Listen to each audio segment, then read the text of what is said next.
গুণগত মান সম্পূর্ণ প্রশিক্ষণের ব্যবস্থা, যা অনুমোদন এবং প্রশংসাপত্র প্রদানের মতো বিষয়গুলিকে সমন্বিত করেছে। মুখ্যমন্ত্রী দক্ষতা উন্নয়ন প্রকল্পের আওতায় রাজ্য সরকার স্কিল উদয় টাংনাই 2025 চালু করেছে।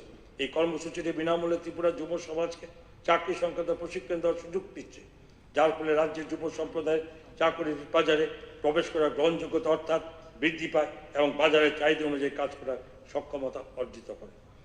2025-26 অর্থবর্ষে রাজ্য সরকার নতুনভাবে উঠে আসা ক্ষেত্রগুলি যেমন কৃত্রিম বুদ্ধিমত্তা, রোবোটিক্স, সাইবার নিরাপত্তা, পুনর্নবীকরণযোগ্য শক্তি এবং কৃষি প্রযুক্তির মতো বিষয়গুলোর উপর নতুন পাঠ্যক্রম অর্থাৎ কোর্স চালু করার চেষ্টা করবে।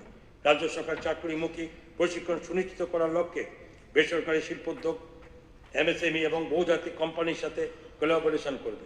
সৌরশক্তির ব্যবহার, বৈদ্যুতিক গাড়ির রক্ষণাবেক্ষণ এবং দীর্ঘমেয়াদী কৃষি জাতীয় বিষয়ের উপর বিশেষ কোর্স চালু করবে। দক্ষতা, চাহিদা ও যোগানের মধ্যে যে ব্যবধান আছে সেটি কমিয়ে আনার জন্য সিআইআই, ফিকি এবং ন্যাসকমের মতো উল্লেখযোগ্য শিল্প বাণিজ্য প্রতিষ্ঠানের সাথে কোলাবোরেশন করা হবে।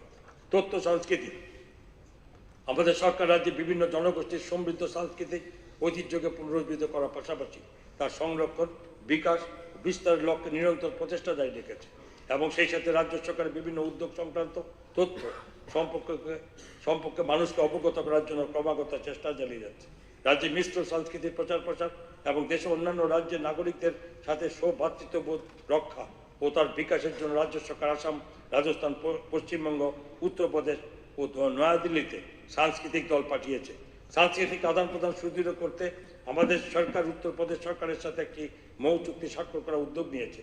রাজ্যের যুব সম্প্রদায়ের মধ্যে আধুনিক প্রযুক্তির ব্যবহার, দক্ষতা ও প্রতিভা বিকাশের জন্য Tripura film and television institute of Satyajit Ray film and television ইনস্টিটিউটের যৌথ উদ্যোগে বিভিন্ন কোর্সে পড়ার সুযোগ রয়েছে। তথ্য সংস্কৃতি দপ্তরের উদ্যোগে রাজ্য সরকার বিভিন্ন নীতি ও উদ্যোগ সমেত তথ্যাদি প্রচার ও প্রসারের উদ্দেশ্যে নিয়মিত প্রেস বিজ্ঞপ্তি, ব্রিফিং দপ্তরের মাসিক ম্যাগাজিন প্রকাশ এবং বিভিন্ন প্রচার মাধ্যমে বিজ্ঞাপনে, সেই সাথে সামাজিক যোগাযোগ মাধ্যম অডিও ভিডিও কন্টেন্ট প্রদান করা হয়। তাছাড়া রাজ্যব্যাপী নানা স্থানে দপ্তর কর্তৃক স্থাপিত এলইডি স্ক্রিনে রাজ্য সরকারের নীতি ও উদ্যোগে বিভিন্ন তথ্যাদি নিয়মিতভাবে প্রচার করা হচ্ছে। আমি এই মহতী সভাকে আনন্দ জানাতে চাই যে নতুন দিল্লিতে 26শে জানুয়ারি উদযাপনের চিরায়ত শ্রদ্ধা চতুর্দশ দেবতা পূজা অর্থাৎ খাচ্ছি পূজার থিম সম্মিলিত ট্যাবলো প্রদর্শন করে দ্বিতীয় স্থান অধিকার করেছে। এই স্বীকৃতি রাজ্যের সমৃদ্ধ সাংস্কৃতিক ঐতিহ্যকে প্রতিফলিত করে। 31 জানুয়ারি 2025 পূর্ণ রাজ্য দিবস উদযাপন উপলক্ষে রাজ্যের বিভিন্ন ব্যক্তিত্বকে তাদের স্ব ক্ষেত্রে অসাধারণ অবদান রাখার জন্য স্টেট সিভিল অ্যাওয়ার্ড এবং স্টেটহুড ডে অ্যাওয়ার্ড প্রদান করা হয়। 2025 সালে রাজ্য সরকার রাজ্যের জন্য একটি নিজস্ব প্রতীক এবং লোগো গ্রহণ করেছে, যা রাজ্যের প্রত্যাশা ও সাংস্কৃতিক আত্মপরিচয়কে প্রতিফলিত করে। পর্যটন ক্ষেত্রে বিকাশের মাধ্যমে রাজ্য অর্থনৈতিক উন্নয়নের সম্ভাবনা খুব উজ্জ্বল। প্রাকৃতিক পরিবেশ বান্ধব ধান সমে থাকার সুবিধা বাড়ানো এবং উন্নত করার জন্য ছবিমূর্তির 10টি লকহাট নির্মাণ করা হয়েছে, সেগুলো অনতি বিলম্বে চালু করা হবে। এখন পর্যন্ত বিভিন্ন পর্যটন কেন্দ্রে 51টি লকহাট নির্মিত হয়েছে। কমলপুরের সুরমাছড়ায় পর্যটন কাঠামো গড়ে তোলা হয়েছে, যা ত্রিপুরা মাননীয় মুখ্যমন্ত্রী 2024 সালের সেপ্টেম্বর মাসে উদ্বোধন করেছেন। 2024 সালে অক্টোবর মাসে মেলা করে নির্মহলে পর্যটন পরিকাঠামো উন্নত করা হয়েছে।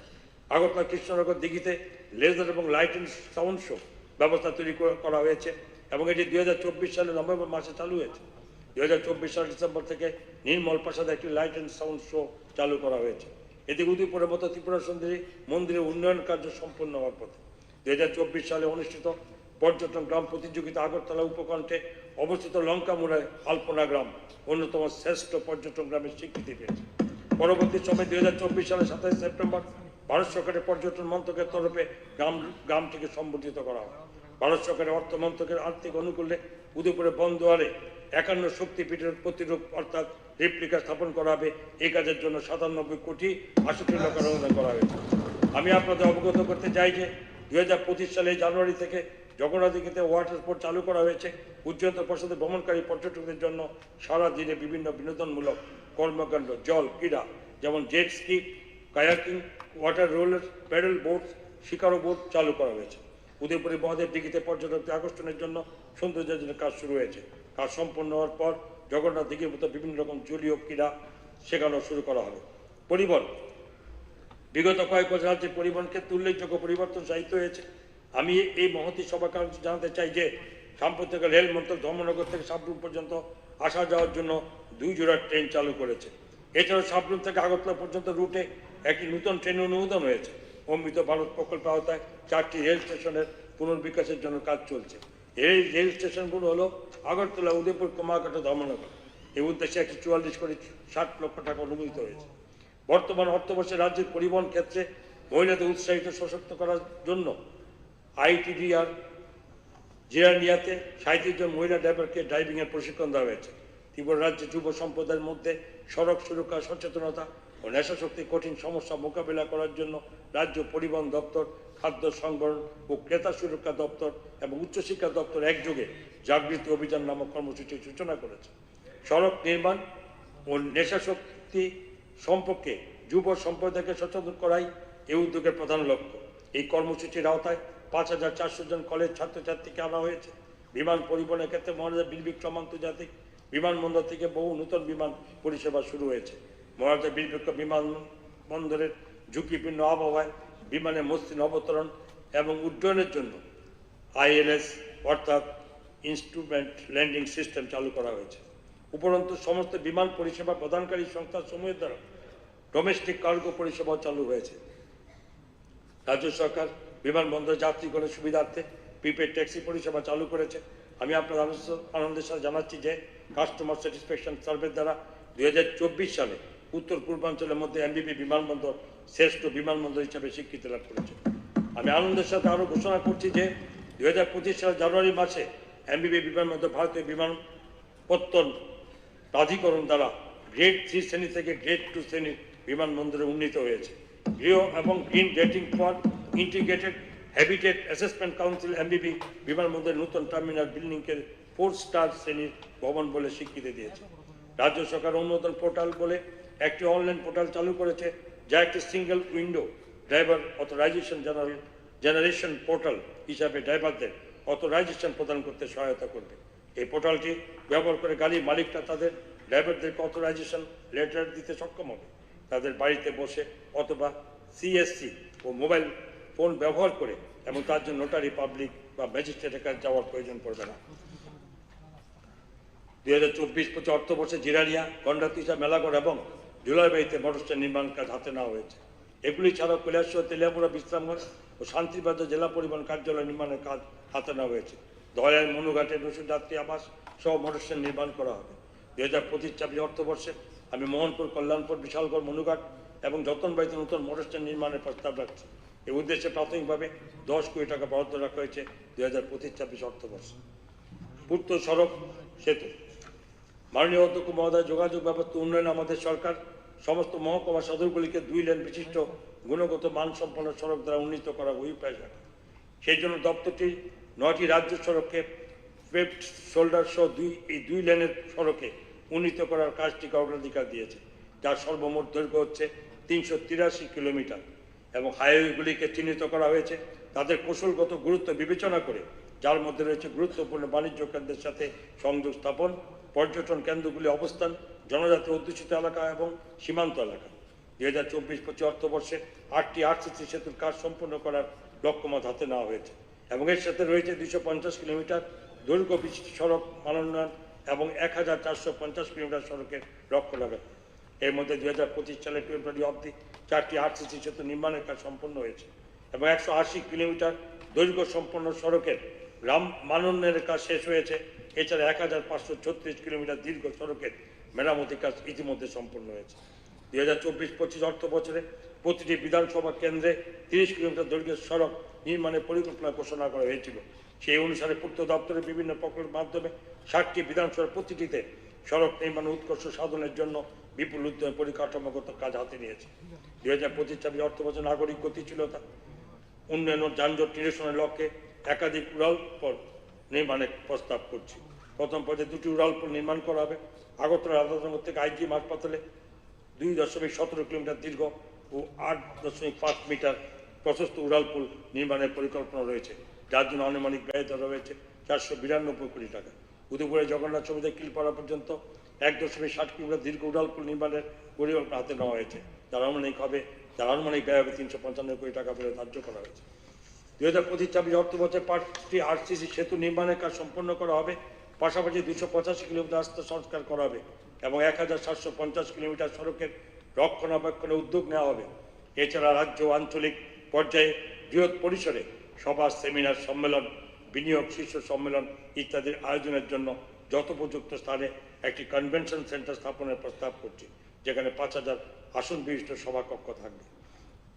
পূর্ত জল সম্পদ 2024-25 অর্থ বছরে 1টি জলসেচ প্রকল্প স্থাপন করা হবে এবং 755 হেক্টর জমিকে সেচের আওতায় আনা হবে। রাজ্য সরকার 2025-26 অর্থ বছরে রাজ্যের সমস্ত জেলার 213টি গভীর নলকূপ ক্ষুদ্র সেচ প্রকল্প নির্মাণে উদ্যোগ নিয়েছে। এই প্রকল্পের জন্য 109 কোটি 10 লক্ষ টাকা ব্যয়িত হবে। এছাড়াও 2টি জেলায় 4টি বৃষ্টির জল সংরক্ষণের পরিকাঠামো নির্মিত হবে, যার জন্য 65 কোটি 98 লক্ষ টাকা ব্যয় করা হবে। PM কুসুম প্রকল্পে কম্পোনেন্ট বি এর অধীনে রাজ্য সরকার রাজ্যের 8টি জেলায় 2115টি stand alone off grid solar agricultural pump set স্থাপন করবে। বিদ্যুৎ রাজ্যে বিদ্যুৎ সরবরাহ ব্যবস্থা উন্নতিকল্পের রিভাম্পড ডিস্ট্রিবিউশন সেক্টর স্কিম নামক ভারত সরকারের ফ্ল্যাগশিপ প্রকল্পের বাস্তবায়ন করা হচ্ছে। এই প্রকল্পের অনুমোদিত মোট ব্যয় 803 কোটি টাকা। এর ফলে নতুন পরিকাঠামো গড়ে তোলা হবে। এই পরিকাঠামো প্রযুক্তিগত ও বাণিজ্যিক ক্ষতি হ্রাস করবে এবং স্মার্ট মিটার স্থাপনের মাধ্যমে বিলিং ব্যবস্থা উন্নয়ন সাধন করবে। এর ফলস্বরূপ বিদ্যুৎ সরবরাহ খাতের কার্যকারিতা ও আর্থিক স্থিতিশীলতা অনেক বৃদ্ধি পাবে। এই প্রকল্পের আওতায় যে সমস্ত কাজের বাস্তবায়ন চলছে তাদের 50%-এর বেশি কাজ ইতিমধ্যে সম্পন্ন হয়েছে। বিদ্যুৎ ও বিতরণ ব্যবস্থাকে আরও কার্যকর দক্ষতা সম্পন্ন করে তোলার লক্ষ্যে Tripura power distribution strengthening land generation efficiency project নামক প্রকল্প রূপায়ণের জন্য এশিয়ান ডেভেলপমেন্ট ব্যাংক থেকে 2275 কোটি টাকার ব্যয় বরাদ্দ অনুমোদন করা হয়েছে। পাওয়ার ডিস্ট্রিবিউশন স্ট্রেংথেনিং প্রজেক্টের অধীনে করণীয় কাজ দ্রুত গতিতে বাস্তবায়িত হচ্ছে এবং মোট কাজের প্রায় 70% ইতিমধ্যে সম্পন্ন হয়েছে। রাজ্য ভিত্তিক শক্তিশালী ও পরিবারগুলোকে বিদ্যুৎ সংযোগ প্রদান করা যায়। রাজ্য সরকারের সেই উদ্যোগের মাধ্যমে রাজ্যের সবগুলি জেলা মিলিয়ে 24,600টি গৃহে বিদ্যুৎ সংযোগ দেওয়ার লক্ষ্যমাত্রা নির্ধারণ করা হয়েছে। সেই সঙ্গে ভারত সরকারের PM জনমন প্রকল্পের মাধ্যমে বিশেষভাবে দুর্বল জনজাতি গোষ্ঠীভুক্ত 11,692টি বেশি গৃহে বিদ্যুৎ সংযোগ প্রদান করা হয়েছে।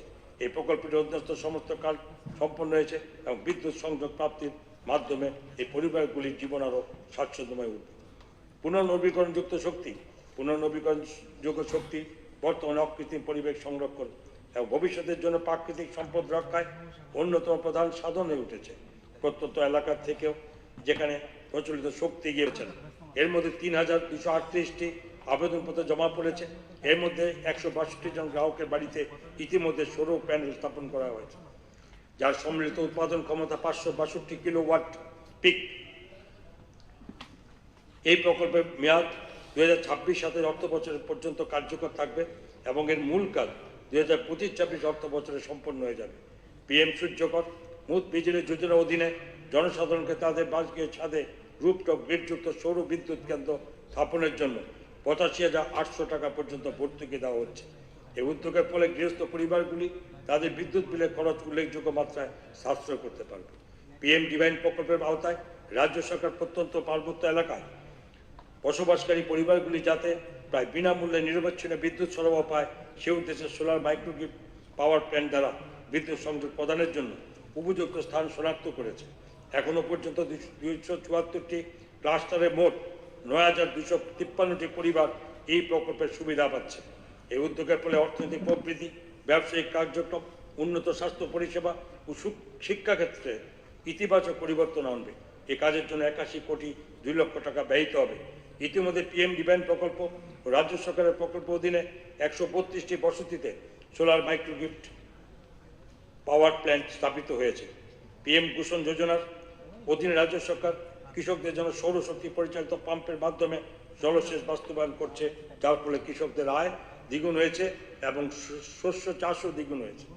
এখন পর্যন্ত রাজ্যের বিভিন্ন ব্লক এলাকায় 4,332টি সৌরশক্তি পরিচালিত পাম্প স্থাপন করা হয়েছে এবং আরও 4,000টি সৌরশক্তি পরিচালিত পাম্প স্থাপনের কাজ চলছে। এই 4,267টি গৃহের নির্মাণ কাজ সম্পন্ন হয়েছে। স্বচ্ছ ভারত মিশনের আওতায় 23,823টি ব্যক্তিগত পারিবারিক শৌচাগার এবং 1,295টি গণশৌচাগার নির্মিত হয়েছে রাজ্যে 20টি পৌর এলাকায়। 13টি লিগ্যাল ডাম্প সাইট চিহ্নিতকরণ করা হয়েছে রাজ্যে 13টি পৌরসংস্থার জন্য। 16টি কঠিন বর্জ্য প্রক্রিয়াকরণ সুবিধা কেন্দ্র চালু করা হয়েছে। সর্বমোট 282 কোটি 58 লক্ষ টাকা বরাদ্দ করা হয়েছে রাজ্য সরকারের দ্বারা এবং প্রদান করা হয়েছে বিভিন্ন কঠিন ও তরল বর্জ্য ব্যবস্থাপনা প্রকল্পের জন্য, যেগুলি নির্মাণে বিভিন্ন পর্যায়ে রয়েছে। আগরতলার কাটাখাল, কালাপানিয়া খাল এবং রাজ্যের সমস্ত পৌর এলাকার নর্দমার সময় অপরিষ্কার জল পরিষ্কার করার জন্য সিউয়েজ ট্রিটমেন্ট প্ল্যান্ট সময় নির্মাণ কাজ চলছে। রাজ্য সরকার বিভিন্ন পৌর সংস্থায় নিযুক্ত স্যানিটেশন কর্মীদের স্বাস্থ্য নিয়েও চিন্তা করছে এবং সেই জন্য নিয়মিতভাবে সময়ে সময়ে ব্যাংকের আর্থিক সহায়তায় ত্রিপুরা আরবান ট্যুরিজম ডেভেলপমেন্ট প্রজেক্টটি বাস্তবায়নের মধ্যে দিয়ে যাচ্ছে। 12টি বিভিন্ন পৌর সংস্থা যেমন খোয়াই, মোহনপুর, রানীবাজার, বিশ্রামগঞ্জ, মেলাগড়, বিলোনিয়া, ধর্মনগর, কৈলাসহর, কুমারঘাট, উদয়পুর, অমরপুর এবং আমবাসায় জল সরবরাহ, সড়ক নির্মাণ, পয় প্রণালী ব্যবস্থা নির্মাণ এবং অন্যান্য পরিকাঠামো নির্মাণের ক্ষেত্রে ব্যাপক পরিমাণ উন্নয়নমূলক কাজ হাতে নেওয়া হয়েছে। বর্তমানে 330 কোটি 16 লক্ষ টাকা মূল্যের প্রকল্প নির্মাণাধীন রয়েছে, যা আগামী 2 বছরে সম্পূর্ণ করা হবে। আমি আনন্দের সাথে আপনাদের অবগত করতে চাই যে আমাদের সরকার সাধ্যের মতো ঘর নীতি অর্থাৎ অ্যাফোর্ডেবল হাউজিং পলিসি ঘোষণা করেছে, যার উদ্দেশ্য হল সাধ্যের মতো গৃহ নির্মাণের একটি সহায়ক পরিবেশ গড়ে তোলা, ভূমি ব্যবহারে উৎসাহ প্রদান করা এবং আর্থিক সহায়তা এবং পরিকাঠামো উন্নয়নে পরিকল্পনা করা, যা একটি বহুমুখী নির্দেশনা সূচিত করে। এছাড়া আমরা Tripura land pooling and plot reconstitution policy ঘোষণা করেছে, যার উদ্দেশ্য হল বর্ধিত পৌর এলাকাসমূহতে পৌর উন্নয়ন পরিকল্পিত নগর উন্নয়ন কাজ সম্ভব করে তোলা। উপনগরী স্যাটেলাইট টাউনশিপের স্কিমের আওতায় আগরতলা, উদয়পুর এবং ধর্মনগরে 3টি উপনগরে স্থাপন লক্ষ্যমাত্রা নির্ধারণ করা হয়েছে, যা দিয়ে পরিকল্পিত উপায়ে নগর উন্নয়ন সম্ভব। সমবায় আন্দোলনকে আরও জোরদার করতে রাজ্য সরকার রেজিস্টার কোঅপারেশন অফিস, ত্রিপুরা কৃষি সমবায় এবং গ্রামোন্নয়ন ব্যাংক এবং প্রাথমিক কৃষি সমবায় সমিতিগুলির কম্পিউটারাইজেশনের কাজ শুরু করেছে। রাজ্য সরকার ক্রেডিট সমবায়, উপভোক্তা সমবায় এবং ভান্ডার বিপণন প্রক্রিয়াকরণ সমবায় সমিতি সমূহের পুনঃ উন্নয়নের জন্য পদক্ষেপ নেবে। সরকার পোর্টালের মাধ্যমে ইজ এবং ডুইং বিজনেসের অধীনে ত্রিপুরা কোঅপারেটিভ সোসাইটি অ্যাক্ট 1974 অনুযায়ী সমবায় সমিতি সমূহের নিবন্ধীকরণের কাজ অনলাইন মোড, ভার্টিক্যাল এক্সটেনশন, কৈলাসহরে আদালত ভবন নির্মাণ, আগরতলায় আদালত নির্মাণ, খোয়াই, ধর্মনগর, সাবরুম, উদয়পুর, অমরপুর এবং কৈলাসহরের জুডিশিয়াল অফিসারদের জন্য সরকারি আবাসন নির্মাণের কাজ হাতে নেওয়া হয়েছে। 2024-25 অর্থবর্ষে 1110টি আইনি সচেতনতা শিবির আয়োজিত হয়েছে ত্রিপুরা আইন পরিষেবা কর্তৃপক্ষের দ্বারা, যাতে সর্বমোট 1,29,358 জন অংশগ্রহণ করেছেন। লোক আদালতের মাধ্যমে 42,910টি মামলা নিষ্পত্তি হয়েছে। 2025-26 অর্থবর্ষে কাঞ্চনপুর, জম্পুইজলা, কর্মগাঁও, বিলোনিয়া নতুন আদালত ভবন নির্মাণের কাজ হাতে নেওয়া হবে। কর্মবিনিয়োগ ও জনশক্তি পরিকল্পনা 2024-25 অর্থবর্ষে ন্যাশনাল ক্যারিয়ার সার্ভিস প্রজেক্টের অধীনে বেসরকারি ক্ষেত্রে চাকরি প্রত্যাশীদের নিয়োগের জন্য 19টি জব ফেয়ার ও রিক্রুটমেন্ট ড্রাইভ দপ্তরের পক্ষ থেকে আয়োজিত হয়েছে, যাতে 1035টি শূন্য পদের জন্য 2,871 জন প্রার্থী অংশগ্রহণ করেছিলেন এবং 305 জন নিযুক্তি পেয়েছেন। এছাড়াও 10টি ভোকেশনাল গাইডেন্স প্রোগ্রামও সম্পূর্ণ হয়েছে, যেগুলিতে 273 জন প্রার্থী অংশগ্রহণ করেছেন। 2024-25 অর্থবর্ষে বিভিন্ন বিদ্যালয় ও মহাবিদ্যালয়ে 82টি ক্যারিয়ার কাউন্সেলিং প্রোগ্রামে আয়োজিত হয়, যেগুলিতে 12,009 জন শিক্ষার্থী চাকরি প্রত্যাশী অংশগ্রহণ করেছেন। একই সময়ে একটি ক্যারিয়ার এক্সিবিশন প্রোগ্রাম অনুষ্ঠিত হয়েছে, যেখানে 200 জন শিক্ষার্থী অংশগ্রহণ করেছেন।